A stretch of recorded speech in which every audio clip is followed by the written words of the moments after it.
Oi, rapidinho, a gente já voltou aqui da Hospital Med com outras informações para você que tem acompanhado aqui a programação da Play Hits TV, a programação também na Rádio Hits 103.1 FM. A gente está passando flashes a todo momento, nossa Carol aí está chegando com os flashes, informando toda a movimentação, os bastidores aqui da feira. Tem muita novidade na Hospital Med 2025. A Hospital Med trata também de saúde, do ambiente hospitalar, de palestras, e também a gente vai tratar aqui, junto da Play Hits TV, com questão a relação ao direito. E por isso a gente recebe aqui o advogado especialista em direito de saúde, o doutor Evilásio Tenório. Doutor Evilásio, tudo bom? O que é que está achando da Hospital Med? Olá, Cristiano, boa tarde. Obrigado pelo convite. Muito boa, muita gente, muito grande. Muita gente. Hoje está bombando, viu? Exatamente. Está bem bacana, muita coisa nova, tecnologia aí na área da saúde. E o interessante é, como a gente vê aqui na feira, a questão da inteligência artificial, né? Como já está na medicina, como está pegando esses espaços. Aí é muito bacana se aperfeiçoalizar aqui com muitas palestras que acontecem também na feira. Agora, doutor Evilásio, a gente está para falar de uma situação de que muita gente tem com planos de saúde, e às vezes é recomendado pelo médico uma situação, ou certo exame, ou certo tipo de tratamento, mas o Supremo Tribunal Federal trouxe uma mudança importante para julgar todos esses processos em que o plano de saúde não autoriza, né? Exato. O que é que o senhor tem de novidade aí? Conta pra gente. Pronto, vamos lá. Essa discussão, na verdade, ela gira muito em torno do que a gente conhece como o rol da ANS. Sim. O rol da ANS, na verdade, é uma lista de procedimentos, de cirurgias, de medicamentos, de exames que os planos de saúde devem obrigatoriamente fornecer aos seus usuários. Então, existiu durante muito tempo um limbo, um espaço muito grande, onde ficava meio nebuloso entre o que era ou não integrante do rol da ANS, o que era de fato a obrigatoriedade do plano de fornecer ao usuário.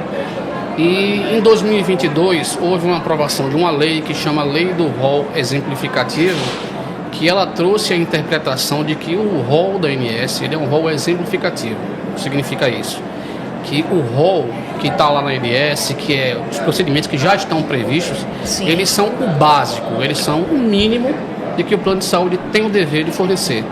Mas fora daquele rol da ANS, o plano deveria fornecer sempre que houvesse necessidade por parte do usuário. Então isso aí gerou muito questionamento, gerou muita discussão judicial sobre o que é que de fato deveria ou não ser coberto.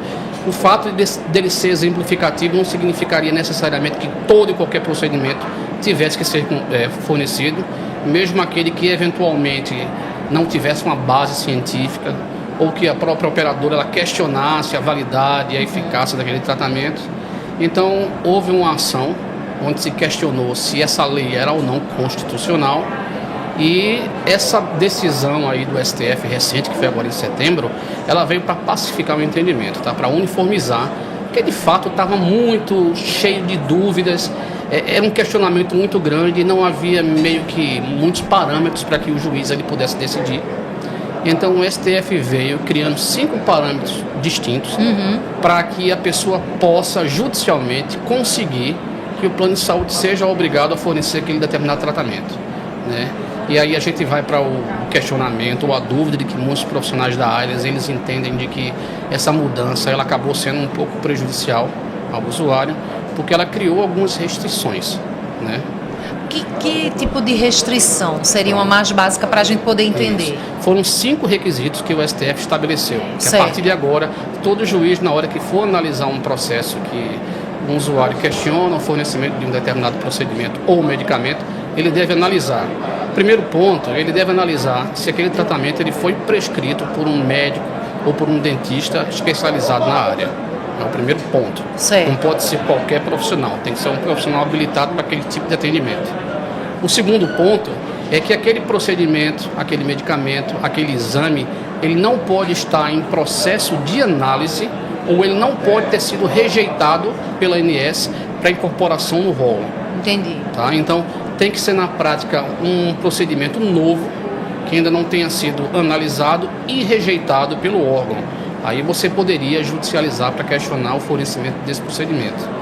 O terceiro ponto é de que para que você exija do plano de saúde aquele novo procedimento que foi prescrito pelo médico, é preciso que não haja um procedimento idêntico ou semelhante, com a mesma eficácia, com a mesma finalidade já aprovado no rol.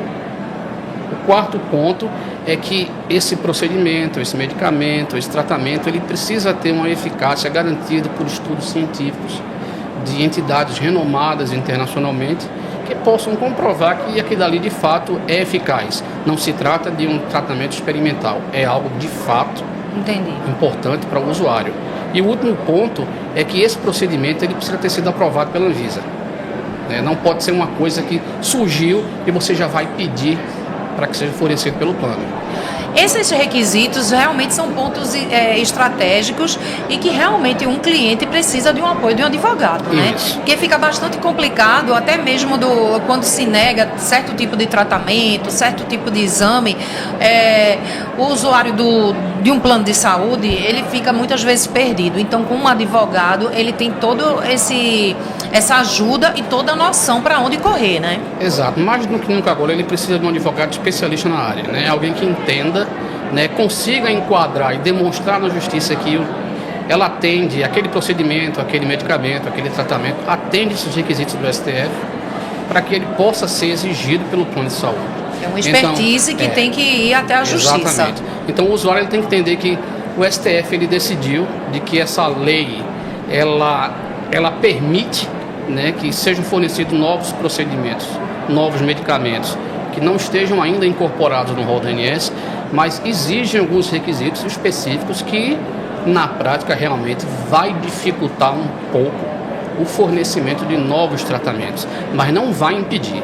Vai dificultar, mas ainda vai existir a possibilidade. E daí é que é importante que o usuário ele tenha, de fato, acesso a alguém habilitado que possa auxiliá-lo a buscar isso da forma mais eficaz e rápida possível na justiça. Isso também cabe porque a gente vê certas empresas de plano de saúde que tem várias categorias, né? Uma básica, vamos dizer assim na linguagem popular mesmo, uma básica, uma intermediária e um master. Isso também vale para esses três tipos, esses três nichos realmente de um plano de saúde? Vale, porque na prática, quando a gente está falando de um plano mais básico, um plano mais completo, a gente está falando de níveis de cobertura e de níveis de prestação de serviço. É um plano onde eu vou ser, no primeiro momento, atendido apenas na enfermaria. Sim. Outro plano que eu vou ter um atendimento numa unidade, numa habitação, que chama, né, num apartamento, num quarto. Vou ter um tipo de tratamento maior, mas na prática, quando a gente fala de rol da ANS, a gente fala de atendimento mínimo, básico, que todo e qualquer tipo de plano de saúde tem que cobrir, né? Seja bem ele o plano mais simples até aquele mais top, excelente, maravilhoso, né? O rol da ANS, todos eles têm que garantir aquele atendimento mínimo. O rol da ANS é o mínimo que o plano de saúde deve fornecer. Muito bem, doutor Evilásio. Então vamos deixar o seu contato para as pessoas que estiverem em dúvida, que tem algum tratamento negado, alguma situação semelhante a essa, como é que deve recorrer, aonde procurar, que realmente a pessoa numa situação de doença, né, com seu ente querido, ou você fica realmente perdido e não tem a quem recorrer. Exato. É importante que o usuário, ele sempre que tiver algum problema, alguma dificuldade com o plano de saúde, continua aqui, viu? Ele deve buscar Hospital Médico, manter um contato com aquele plano, procurar registrar todos os contatos com o plano, todo tipo de protocolo, nunca fazer apenas um atendimento verbal, sempre além de falar pelo telefone, procurar a ouvidoria do plano. Documentar tudo, né? Documentar, porque na justiça não basta apenas você falar. Você tem que falar e você tem que provar. Então você tem que ter documentos, né? A partir do momento em que você, o usuário, faz uma reclamação na ouvidoria do plano, o plano está legalmente obrigado a responder. Então ele vai ter aquele controle de entrada da reclamação e vai ter que ter uma saída para aquela reclamação, vai ter que ter um desfecho. Então você vai conseguir comprovar de que você reclamou junto ao plano, e se o plano não tiver te dado uma resposta, você vai ter que comprovar de que não houve uma resposta, porque o plano vai ter que dar a saída daquele protocolo do mesmo jeito que houve a entrada. Então esses são meios que você tem, de caso você não consiga no primeiro momento comprovar aquela situação, você começa a produzir um documento ou outro que vai te ajudar a provar isso na justiça. As mensagens via WhatsApp, fazer um print, né, doutor Evilásio? Também ajuda, sempre ter cuidado, mandou mensagem pelo WhatsApp, procura guardar aquela conversa, evita apagar, porque isso pode lá na frente te ajudar a provar e que aquela tua situação, aquilo que você está falando, de fato está acontecendo. Muito bem, doutor Evilásio, eu queria que você deixasse seus contatos aí para quem tiver alguma dúvida. Doutor Evilásio Tenório, advogado especialista em direito de saúde. Perfeito, né? O nosso Instagram é o @tsa.adv.br. T de Tenório, S de Silva, A de advocacia. tsa.adv.br. Doutor Evilásio, muito obrigada. Espero que curta aí a feira, tem algumas palestras, né? E esse tema é muito pertinente, né, para as pessoas que estão aqui circulando. E você que está em casa nos assistindo, ou depois vai conferir essa entrevista, é muito interessante estar bem informado aí com as informações do doutor Evilásio. E a gente volta daqui a pouquinho o André Vel que está por aqui, fazendo mais uma entrevista. Vamos ver se essa mosca some. Essa mosca parou aqui. A gente já chamou o pessoal da Hospital Med para dar um jeitinho e para ela ir embora. Obrigada, doutor Evilásio. Até a próxima. Obrigado, Cristiane, pelo convite.